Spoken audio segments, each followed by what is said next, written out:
Hey everyone, I hope you're doing well and staying healthy. It's good to be with you again as we've reached the midpoint in our week on this Wednesday and thought we'd get back into our Bible study and pick back up where we left off as we're walking through Jesus' words in the Sermon on the Mount in Matthew chapters 5 through 7. Some of you know that I enjoy playing golf and on a lot of courses that I play on, most courses in fact, there's a hole or two at least that requires you to hit a shot over some water. And if I had a dime for every time I've said something along the lines of, I just hope I get it over the water, then I'd probably be a rich man. Now, in most cases, I do make it over the water, although that doesn't always mean that I'm near the hole or even near the green. But hey, at least I'm dry, right? But to be honest with you, there's also more than a few times that I've hit the ball into the water and I've lost more than my fair share of balls by doing just that. A sports psychologist will tell you that our brains have a hard time processing the word don't when we're attempting to do something. And so in a golfer's case, when they're standing over the ball and they're ready to hit the ball, and if they're thinking in their heads that they're trying not to hit the ball in the water, they have this picture of the ball going into the water, right? And they're saying to themselves, don't hit the ball in the water, don't hit it in the water, but your brain has a hard time processing that word don't.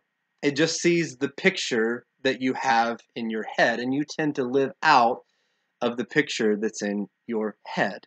That's why sometimes you'll see world class athletes who in a practice setting can sink free throw after free throw, hit shot after shot, throw a ball exactly where they want it to, be able to catch the ball each and every time, and yet when the pressure is on and the game is on the line, they'll get this picture in their head of the ball clanging off the rim, of them not throwing it where they want to, of them dropping the pass, and they'll say in their minds, don't do that, don't do that, don't drop the ball, don't throw it there, don't miss this shot, and guess what? They wind up doing just that because, again, your brain has a hard time processing that word don't. It simply lives out whatever picture is in your head. And more often than not, we as human beings have pictures in our head of things that we don't want to do. And we say, don't do it, don't do it. And yet, so often we end up doing it. That's why you can be on quarantine. You can tell yourself that you need to stop eating and you need to stop snacking, and you tell yourself don't do it. And what do we end up doing? We end up eating and snacking, right? There's so much to be said for the target that's really preoccupying our minds and what it is that we're aiming for, even by default, in our hearts.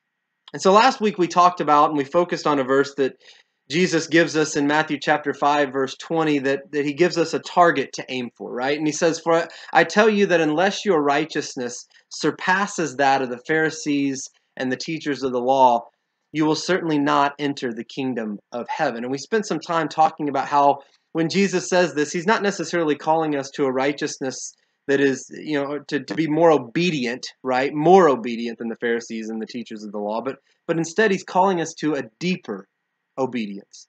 An obedience that isn't just on the outside, but rather an obedience that comes from our hearts. An obedience that is not just an external behavior, right? That's not the righteousness that Jesus is looking for, just an external behavior, but instead it's becoming a different person internally. It's about more, or excuse me, it's not about more, but it's about deeper.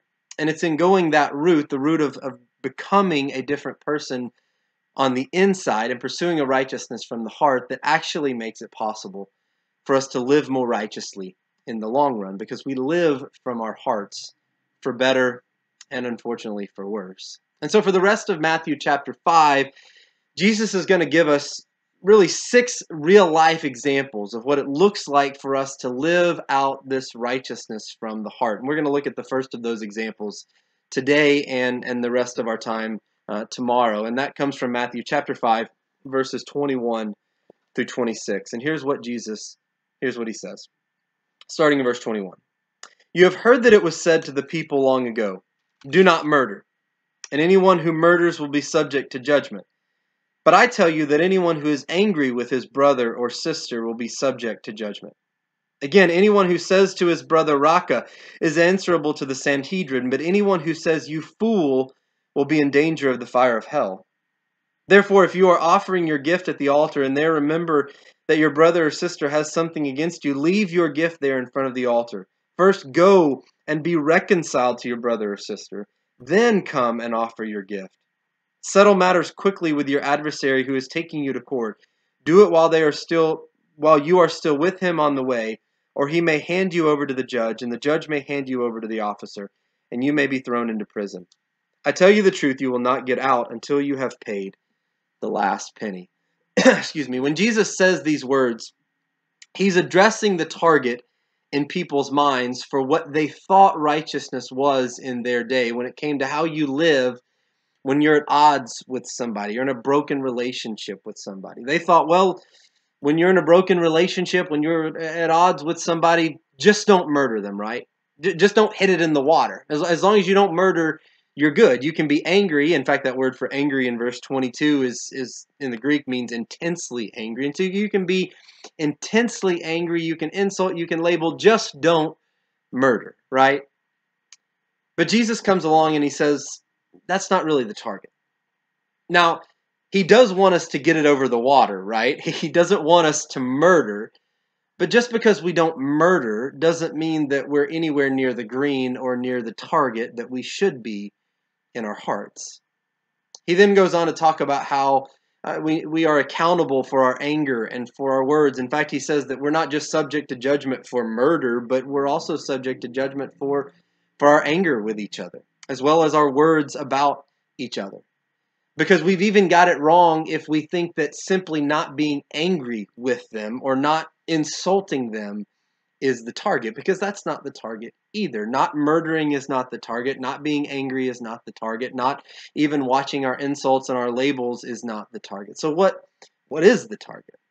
Well, I think Jesus gives us some of that in verses 23 and 24 when he says, therefore, if you are offering your gift at the altar and there remember that your brother or sister has something against you, leave your gift there in front of the altar. First go and be reconciled to your brother or sister, then come and offer your gift.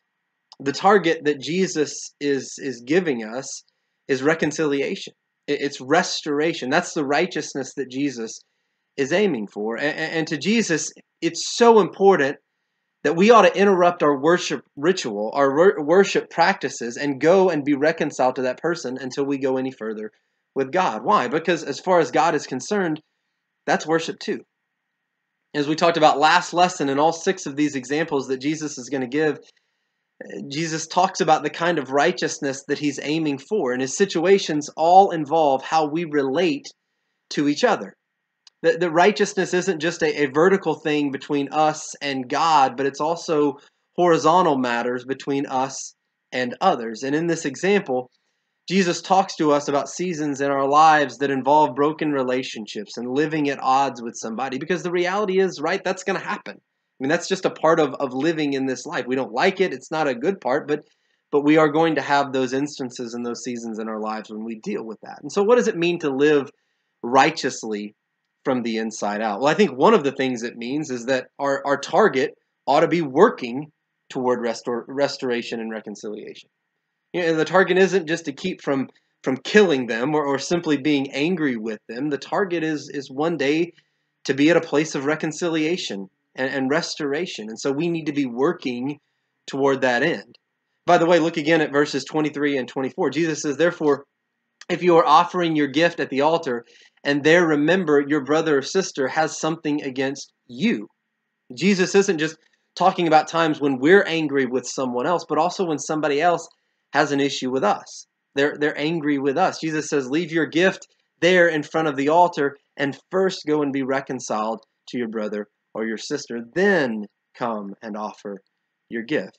I find that person who has a beef with me, and I seek reconciliation, and then I come and offer my gift. And so if I've done something to someone, or I've violated someone in some way that's got them upset with me and maybe even put them in jeopardy with their anger, I need to do what it takes to love my brother or sister enough and to make things right so that I don't cause them to stumble in their anger. Of course, part of the problem, if you're like me, is that once we realize that someone is angry with us, it's very easy for us to get angry with them. And when we've then we've got a beef with them because they've got a beef with us, and that just drives a wedge even further in between us. And that's, again, part of why Jesus calls us to take the initiative when it comes to restoration and reconciliation. Now, the reality is this stuff isn't easy. I mean, this is hard. And somebody might say, well, it's too difficult. You don't know what I've been through with this person. You don't know what I've had to endure. Can I just settle for not killing them? Or maybe occasionally I say a few angry words about them in private. And in some cases, we can't even stomach the idea of restoration, much less working towards it. And in other cases, sometimes we may be willing to try, but we don't even know where to start. And we don't think we have the resources in and of ourselves to even pull it off. But this is why context is so important. This is why Jesus' words at the very beginning of the Sermon on the Mount are so important when he says, "Blessed are the poor in spirit, for theirs is the kingdom of heaven." And in Matthew chapter 4, when he says that the kingdom of heaven has come near, the saving and delivering power of God is present on the earth through Jesus. And because of that, it's going to make a difference for the poor in spirit, for those who recognize that we don't have the resources in and of ourselves to pull this stuff off. But the good news is that the kingdom of heaven has come to make a difference in us and for us and through us so that we might be able to do what we can't do in and of ourselves, and so that we can do our part when it comes to reconciliation and restoration. Now, notice that I said our part. Paul says in Romans chapter 12, verse 18, if it is possible, as far as it depends on you, live at peace with everyone. Of course, the reality is sometimes it doesn't depend on us. But as far as it depends on you and me, live at peace with everyone. And Jesus knows full well that when it comes to peace and reconciliation, it takes two to tango, right? And you can't make that decision for someone else. But we can say, when it comes to me, God, I'm going to submit myself to you. I don't have what it takes for this, and I'm asking for you to come and make a difference in me and through me, and I surrender my heart to you. And that's some of what it looks like to live with a righteousness from the heart in the context of a relationship that's broken or damaged. Because as I said earlier, during the course of our lives, we're all going to deal with broken and damaged relationships. And so tomorrow, we'll talk more about that, and I'll give you a couple of takeaways as to why it's important for you and me to pursue a righteousness from the heart when it comes to broken relationships with others and properly dealing with our anger. And I hope you'll join me tomorrow as we talk about that. Have a blessed day. God bless.